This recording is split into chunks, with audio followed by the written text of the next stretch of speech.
Hello, welcome to cook with Rini. ഇന്ന് അടിപൊളി ഒരു ചോക്ലേറ്റ് പുഡിങ്ങിൻ്റെ റെസിപ്പിയാണ്. നല്ല ടേസ്റ്റിയും ക്രീമിയൊക്കെ ആയിട്ടുള്ളൊരു ചോക്ലേറ്റ് പുഡിങ്. നമ്മൾ സാധാരണ പുഡിങ്ങിലൊക്കെ ചേർക്കുന്നത് പോലെ അഗർഅഗറോ ജലാറ്റിനോ ഒന്നും ഈ പുഡിങ്ങിലേക്ക് ഞാൻ ചേർക്കുന്നില്ല. മുട്ട ഉപയോഗിക്കാതെയാണ് ഇത് ചെയ്തിരിക്കുന്നത്. വളരെ ഈസി ആയിട്ടുള്ള ഈ ചോക്ലേറ്റ് പുഡിങ് തയ്യാറാക്കുന്നത് എങ്ങനെയാണെന്ന് നോക്കിയിട്ട് വരാം. ഈ ചോക്ലേറ്റ് പുഡിങ്ങിന് വേണ്ടിയിട്ട് ഞാനിവിടെ 2 കപ്പ് പാലാണ് എടുത്തിരിക്കുന്നത്. എൻ്റെ മെഷറിംഗ് കപ്പിൽ 1 കപ്പ് എന്ന് പറയുന്നത് 240 ml ആണ് കേട്ടോ. അപ്പം ഞാൻ ഈ എടുത്തിരിക്കുന്നത് മുഴുവൻ 480 ml പാലുണ്ട്. ചെറിയ വ്യത്യാസങ്ങൾ അങ്ങോട്ടും ഇങ്ങോട്ടും ഒക്കെ വന്നതുകൊണ്ട് കുഴപ്പമൊന്നുമില്ല. നല്ല കൊഴുപ്പുള്ള പാലെടുക്കാൻ വേണ്ടിയിട്ട് ശ്രദ്ധിക്കുക, അതായത് ഫുൾ ഫാറ്റ് മിൽക്ക്. ഇപ്പം ഞാൻ ഇതിന് മുമ്പ് റവ പുഡിങ്ങിൻ്റെ റെസിപ്പി ചെയ്തപ്പോൾ കുറച്ച് പേരെന്നോട് ഫുൾ ഫാറ്റ് മിൽക്ക് എന്താണ്, ഏത് ബ്രാൻഡ് ഫുൾ ഫാറ്റ് മിൽക്കാണ് ഉപയോഗിക്കേണ്ടതെന്നൊക്കെ ചോദിച്ചിരുന്നു. ഏത് ബ്രാൻഡ് എടുത്താലും കുഴപ്പമൊന്നുമില്ല, നല്ല കൊഴുപ്പുള്ള പാലെടുക്കണമെന്ന് മാത്രമേ ഉള്ളൂ.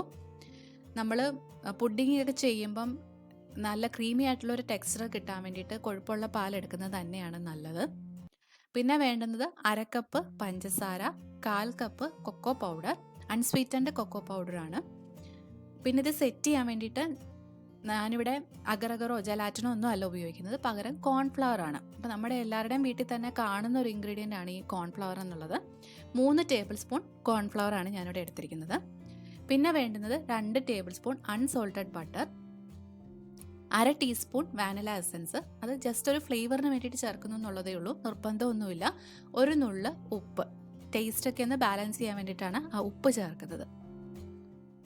ഇതുണ്ടാക്കിയെടുക്കാൻ നല്ല എളുപ്പമാണ്. അതായത് പാലിലേക്ക് ബട്ടർ ഒഴികെ ബാക്കി എല്ലാ ഇൻഗ്രീഡിയൻസും ചേർത്ത് നന്നായിട്ട് മിക്സ് ചെയ്തെടുക്കണം. അതായത് പഞ്ചസാര, കൊക്കോ പൗഡർ, കോൺഫ്ലവർ, ഉപ്പ്, 1/2 ടീസ്പൂൺ വാനില എസൻസ്, ഇത്രയും കൂടെ ചേർത്തിട്ട് ഒരു വിസ്ക് ഉപയോഗിച്ചിട്ട് നന്നായിട്ട് കട്ടയില്ലാതെ ഇത് എല്ലാം കൂടെ ഒന്ന് യോജിപ്പിച്ചെടുക്കണം.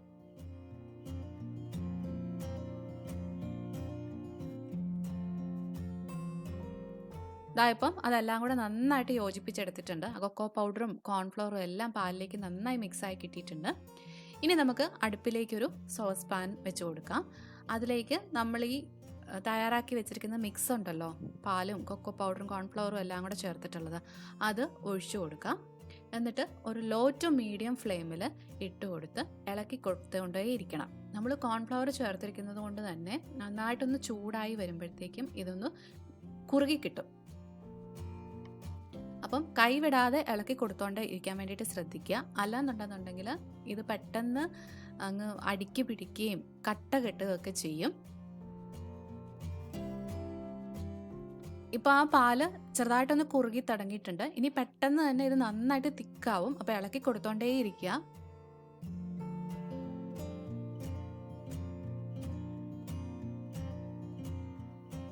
കണ്ടോ, ഇപ്പോൾ അത് നന്നായിട്ട് കുറുകി വന്നിട്ടുണ്ട്.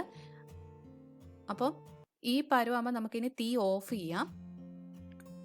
ഓഫ് ചെയ്താൽ ഉടനെ തന്നെ നമുക്കിതിനകത്തേക്ക് ബട്ടറും കൂടെ ചേർത്ത് കൊടുക്കണം.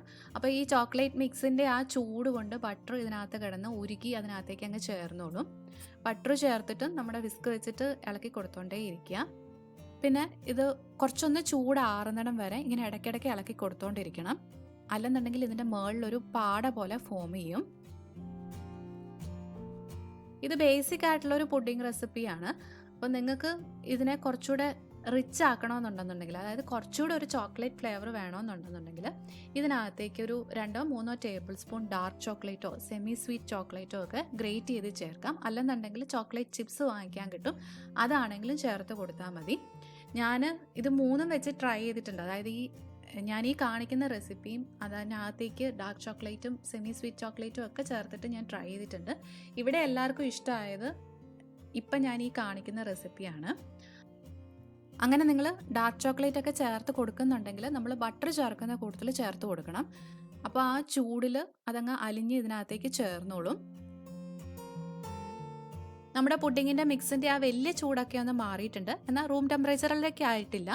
അപ്പോൾ ഞാൻ ഇതുപോലെ 2 ഗ്ലാസ്സിലേക്കാണ് പുഡിങ് സെറ്റ് ചെയ്യാൻ വേണ്ടിയിട്ട് വെക്കാൻ പോകുന്നത്. അതിലേക്ക് നമുക്ക് ഈ മിക്സ് ഒഴിച്ചു കൊടുക്കാം. ഇതാണ് നമ്മുടെ പുഡിങ് മിക്സിൻ്റെ ആ ഒരു കൺസിസ്റ്റൻസി. ഇനി ഇത് റൂം ടെമ്പറേച്ചറിലേക്ക് ആയിക്കഴിയുമ്പോൾ നമുക്ക് ഫ്രിഡ്ജിലേക്ക് വെച്ചു കൊടുക്കണം. ഒരു 4-5 മണിക്കൂർ ഫ്രിഡ്ജിൽ ഒന്ന് സെറ്റ് ചെയ്യാൻ വേണ്ടിയിട്ട് വെക്കുക. അതിനുശേഷം നമുക്ക് പുറത്തെടുത്ത് സെർവ് ചെയ്യാം. അപ്പോഴത്തേക്കും ഇതൊക്കെ നല്ല കട്ടിയായി ഒരു ക്രീമി ടെക്സ്ചർ ആയിട്ടുണ്ടാവും. 4 മണിക്കൂർ ഫ്രിഡ്ജിൽ സെറ്റ് ചെയ്യാൻ വെച്ചതിന് ശേഷം പുറത്തെടുത്ത് വെച്ചിരിക്കുന്നതാണിത്.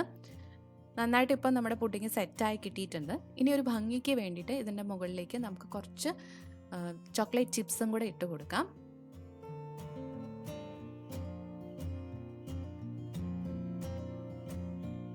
നിങ്ങൾക്ക് നിങ്ങളുടെ ഇഷ്ടത്തിനനുസരിച്ച് എങ്ങനെ വേണമെങ്കിലും ഡെക്കറേറ്റ് ചെയ്യാം കേട്ടോ. ഡെക്കറേറ്റ് ചെയ്തില്ലെങ്കിലും കുഴപ്പമൊന്നുമില്ല, നല്ല ടേസ്റ്റാണ് നമ്മുടെ പുഡിങ്ങിന്. ഇനി ഇതിൻ്റെ ടെക്സ്ചറും കൂടെ ഞാനൊന്ന് കാണിച്ചു തരാം. കേട്ടോ, നല്ല ക്രീമി ആയിട്ടാണ് നമ്മുടെ പുഡിങ് ഇരിക്കുന്നത്. ചോക്ലേറ്റിൻ്റെ ആ ഒരു ടേസ്റ്റ് ഇഷ്ടപ്പെടുന്ന എല്ലാവർക്കും ഇഷ്ടമാവുന്ന ഒരു പുഡിങ്ങാണിത്. അപ്പം മറക്കാതെ എല്ലാവരും ട്രൈ ചെയ്ത് നോക്കുക. ട്രൈ ചെയ്ത് നോക്കിയിട്ട് ഫീഡ്ബാക്സൊക്കെ കമൻസായി എന്നെ അറിയിക്കാൻ മറക്കരുത് കേട്ടോ. നിങ്ങൾക്ക് ഈ റെസിപ്പികളൊക്കെ ഇഷ്ടമാകുന്നുണ്ടെങ്കിൽ മറക്കാതെ എൻ്റെ യൂട്യൂബ് ചാനൽ സബ്സ്ക്രൈബ് ചെയ്യണം. ഒപ്പം ഈ റെസിപ്പികളൊക്കെ ലൈക്ക് ചെയ്യാനും നിങ്ങളുടെ ഫ്രണ്ട്സും റിലേറ്റീവ്സും ഒക്കെ ആയിട്ട് ഷെയർ ചെയ്യാനും ഒക്കെ മറന്നു പോകരുത് കേട്ടോ. വീണ്ടും മറ്റൊരു റെസിപ്പി ആയിട്ട് വരാം. അതുവരെ ബൈ ബൈ, ടേക്ക് കെയർ.